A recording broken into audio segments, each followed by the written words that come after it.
Hello everyone. Today we are solving this question from CSI Net 2025 question. तो सबसे पहले question में देख लेते हैं क्या गिवन है। हमें ये फॉर्मूला गिवन है this and this right hand side. Question में क्या गिवन है? एग्जैक्ट है for all polynomials of degree as high as possible. जब भी क्वेश्चन में ये टर्म लिखा हो एग्जैक्ट, तो हम क्या करते हैं?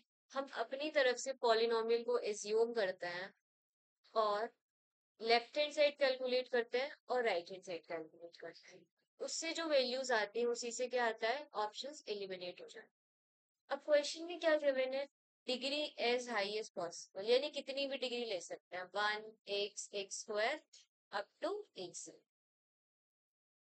अगर इसी की जगह गिवन होता degree less than equals to 3, तो हम क्या क्या एग्जांपल ले सकते थे? X square x cube. तो जिस हिसाब से क्वेश्चन में गिवन होगा हम उस हिसाब से क्या लेंगे? एफ एक्स का वैल्यू लेंगे। अब सबसे पहले लिख लेते हैं जो फॉर्मूला गिवन है, x nought plus h f x d x is approximately equals to f x nought plus H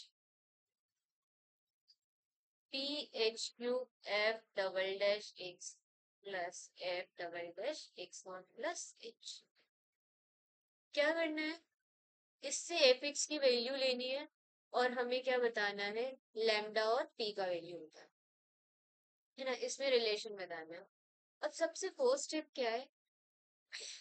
हम क्या कर सकते हैं? हम एफ एक्स को 1 ले सकते हैं, इसमें सब्सटीट्यूट करेंगे, लैम्डा का कुछ वैल्यू आएगा, पी का कुछ वैल्यू आएगा। बट बिफोर दैट देखिए यहाँ पर क्या लिखा है? X nought plus H.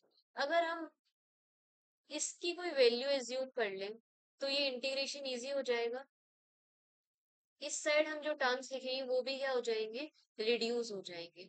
तो क्वेश्चन में देखते हैं क्या एक्स नॉट पे कोई कंडीशन गिवन है कि एक्स नॉट जीरो नहीं होना चाहिए या समथिंग।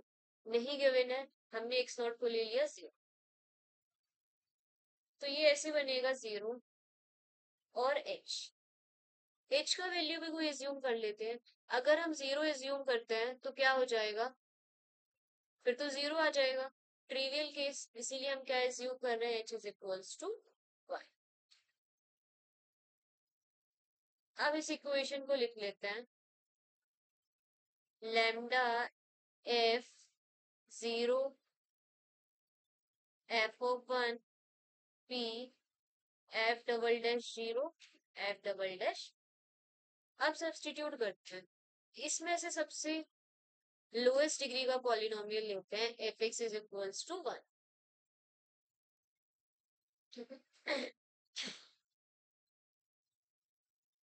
लैम्डा एग्जैक्ट का मतलब क्या होता है?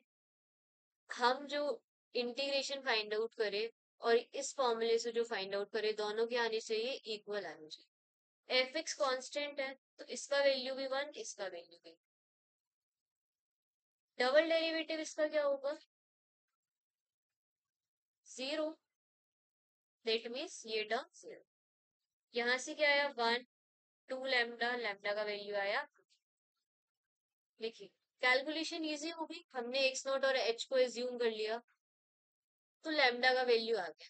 अब पी का वैल्यू और चाहिए to find out the relation. हम इससे सेकेंड पॉलिनोमियल उठाते हैं, f x is equals to x.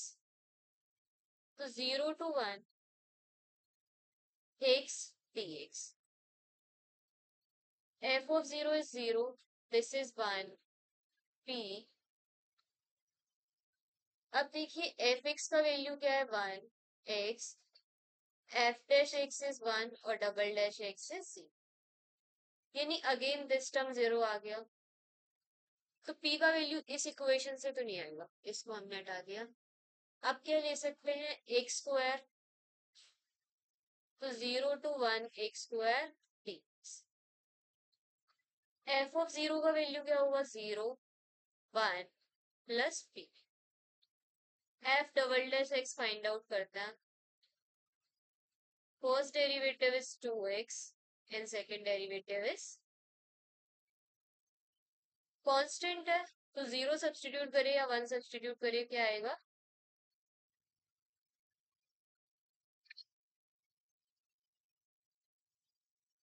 इसको सॉल्व करा क्या आएगा? x³/3 1/, लैम्डा का value 1/2 4p।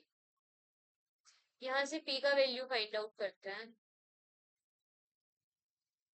4p is 2 - 3/6 in p का वैल्यू क्या आया? -1/20।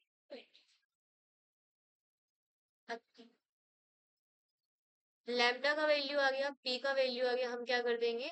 इसमें सब्सटीट्यूट कर देंगे।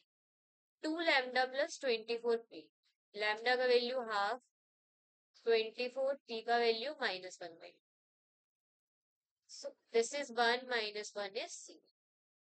ऑप्शन ए करेक्ट हुआ। ऑप्शन 3 इसी के सिमिलर है, क्या हो जाएगा? गलत हो जाएगा। अब 7 लैम्डा -12p का वैल्यू फाइंड आउट करना। So this is 7/2 + 1/2, 8/2 is 4। That means option 2 is correct and 4 is incorrect।